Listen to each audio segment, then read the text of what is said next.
للذين كفروا الحياة الدنيا ويسخرون من الذين آمنوا والذين اتقوا فوقهم يوم القيامة والله يرزق من يشاء بغير حساب كان الناس أمة واحدة فبعث الله النبيين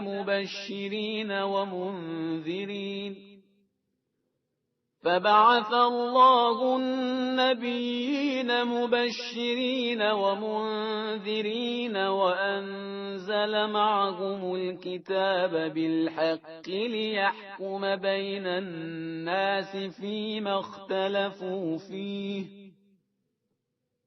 وما اختلف فيه إلا الذين أوتوه من بعد ما جاءتهم البينات بغيا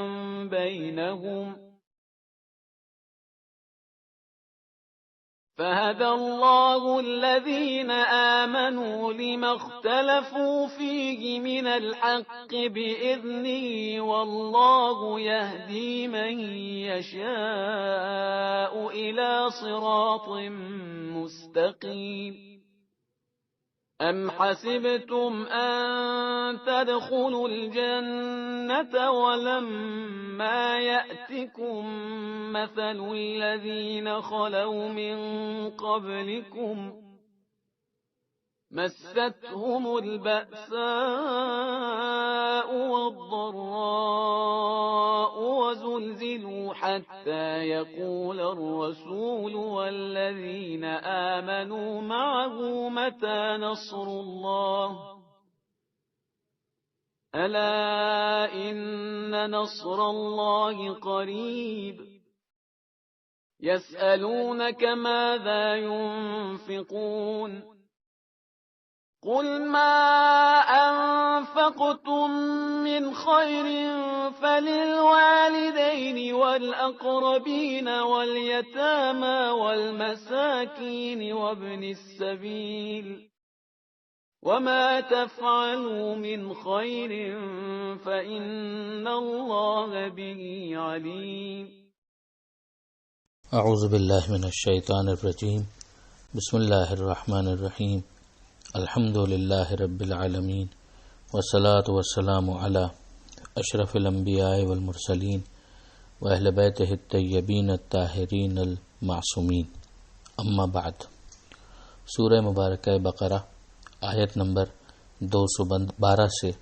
آیت نمبر 215 تک، 212 سے 215 تک. اس صفحے کے آغاز میں پروردگار عالم نے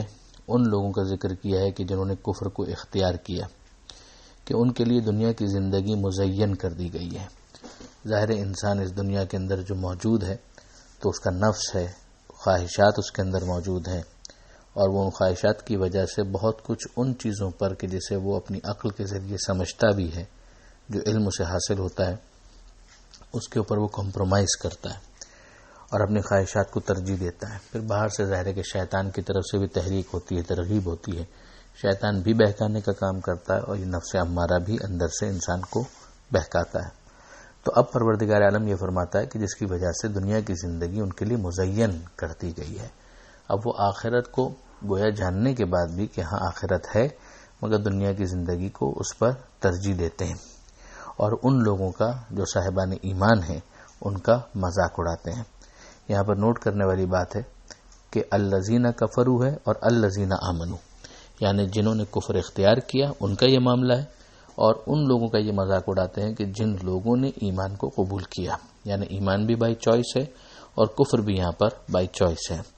پروردگار عالم نے اس پر تبصرہ کیا ہے کہ والذین اتقوا فوقہم یوم القیامہ، کہ جب قیامت کا دن آئے گا تو وہ کہ جنہوں نے اپنے نفسوں کو کنٹرول میں رکھا، تقوی اختیار کیا، وہ ان کے اوپر فوقیت رکھتے ہوں گے. یقیناً وہ وہاں پر نمایاں ہوں گے، ممتاز ہوں گے، کامیاب ہوں گے، کامران ہوں گے. کہ بہرحال یہ دنیا جو ہے وہ عارضی جگہ ہے، اور قیامت ہی کے بعد وہ ہمیشہ رہنے والی جنت ان صاحبان تقوی کے شامل حال ہوگی، نصیب میں آئے گی، اور یہ وہاں پر پھر ان لوگوں کا مذاق اڑائیں گے جس کا تذکرہ دوسرے مقام پر خود قرآن مجید کے اندر پروردگار عالم نے کیا ہے۔ پھر پروردگار فرماتا ہے کہ اللہ جسے چاہتا ہے بغیر حساب عطا کرتا ہے۔ دنیا کے اندر ظاہری زینت اور ظاہری ڈیکوریشن جو ہے اس کی بنیاد پر کسی کے مقرب خدا ہونے پر استدلال نہیں کیا جا سکتا۔ پھر اس کے بعد پروردگار عالم نے اوور آل اگلی آیت کے اندر تمام انسانوں کے بارے میں ایک تبصرہ کیا کہ ابتدا میں سب کے سب ایک امت واحدہ تھے۔ تو یہ امت واحدہ ہونے سے کیا مراد ہے؟ اس کی تشریح کے اندر بہت سی باتیں کی گئیں، مگر بظاہر یہ محسوس ہوتا ہے کہ اس طرف توجہ کرنی چاہیے کہ جو پروردگار عالم نے یہ ارشاد فرمایا کہ کلو، پیغمبر اکرم کی یہ حدیث ہے کہ کلو مولود یولد علی الفطرہ، کہ ہر پیدا ہونے والا فطرت پر پیدا ہوتا ہے۔ تو پروردگار عالم نے فطری طور پر انسان کے اندر بہت ساری چیزیں ان بلٹ رکھی ہوئی ہیں کہ جس کے ذریعے سے ایک انسان خود خدا کی طرف متوجہ ہوتا ہے، آخرت کی طرف متوجہ ہوتا ہے، ہدایت کا طلبگار بنتا ہے، کہ جس کے اوپر تبصرہ سورہ فاتحہ کے اندر ہم کر چکے ہیں۔ اور پھر پروردگار عالم نے سورہ روم کے اندر بھی اسی طرح سے فطرت کا ذکر کیا ہے کہ فطرت اللہ التی فطر الناس علیہا، کہ اللہ نے انسان کو فطرت پر پیدا کیا۔ تو یہ ابتداءً یہ معاملہ انسان کے اندر بے شک ہے، جو اس دنیا کے اندر اب بھی آتا ہے وہ فطرت پر پیدا ہوتا ہے۔ تو پہلے دن سے یہی تھا، مگر ہم جانتے ہیں کہ اس کے باوجود حابیل اور قابل کا جھگڑا تو ہو گیا۔ تو یہ معاملہ اسی طریقے سے ہے جو ابھی تھوڑی دیر پہلے میں نے عرض کیا کہ فطرت ہی کے اندر پروردگار عالم نے انسان کے اندر فسق و فجور بھی رکھا ہے اور تقویٰ کو بھی رکھا ہے۔ تو اب اس کے بعد امتحان شروع ہوتا ہے۔ یہ بالکل ایسا ہی ہے کہ جیسے اگر ایک اسکول کے اندر پہلے دن ایک کلاس ہے تو کلاس کے اندر جتنے اسٹوڈنٹس موجود ہیں وہ سارے کے سارے پہلے دن سے اختلاف نہیں کرتے ہیں، بلکہ ابتدا میں پہلی کلاس دوسری کلاس آہستہ آہستہ ان کی صلاحیتیں بھی کھل کر سامنے آتی ہیں، اور ان کے اندر اگر شرارت ہے، شیطنت ہے، فسق و فجور ہے تو وہ بھی نمایاں ہونا شروع ہوتا ہے۔ پھر اس کے بعد ضرورت محسوس ہوتی ہے کہ انہی کے درمیان استاد ہو، اساتذہ ہوں، ٹیچرز ہوں جو ان کو گائیڈ کریں۔ یہاں پر اگر آپ دیکھیں تو یہ محسوس ہوتا ہے کہ پروردگار یہ فرماتا ہے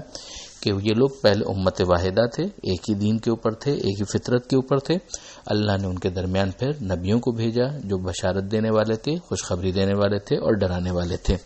یہ اس کلاس والی مثال کے ذریعے سے اس کو سمجھنا بظاہر آسان ہو جاتا ہے۔ پھر ان کے لیے ان کے ساتھ نازل کیا اللہ نے کتاب کو حق کے ساتھ، تاکہ یہ لوگ فیصلہ کریں لوگوں کے درمیان ان چیزوں میں جو یہ لوگ اختلاف کرتے ہیں۔ اب ظاہر ہے کہ کتاب سے ضروری نہیں ہے کہ باقاعدہ وہ مکتوب کتاب ہی نازل کی جائے، وہ بھی نازل ہوئی، مگر وہ ظاہر ہے کہ ہر نبی کے ساتھ نہیں آئی تھی۔ مگر کتاب کا ایک مطلب خود قانون کا بھی ہوتا ہے کہ ایک قانون، ایک دستور، جو ضروری نہیں ہے کہ کتاب جس طرح سے ہم کہتے ہیں کہ باقاعدہ جلد کے اندر کاغذ کے اوپر لکھا ہوا ایک دستور ہو، بلکہ وہ قانون جو اس معاشرے کے لیے نبی بیان کر رہا ہے اس کو بھی کتاب سے تعبیر کیا جا سکتا ہے، جیسے کہ علامہ سید علی نقوی صاحب نے اسی قول کو اختیار کیا ہے۔ ہم خود قرآن کے اندر بھی دیکھتے ہیں کہ ان الصلاۃ کانت علی المؤمنین کتابا موقوتا،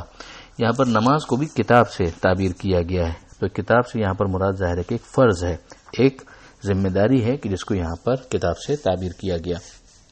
تو اب بات کو مزید اگر ہم آگے بڑھائیں کہ لوگ فطرت کے اوپر تھے، امت واحدہ تھے، اور پھر اس کے بعد ظاہر ہے کہ ان کی وہ صلاحیتیں، وہ سب چیزیں ظاہر ہونا شروع ہوئی، تو انبیاء بھی ان کے درمیان مبعوث ہوئے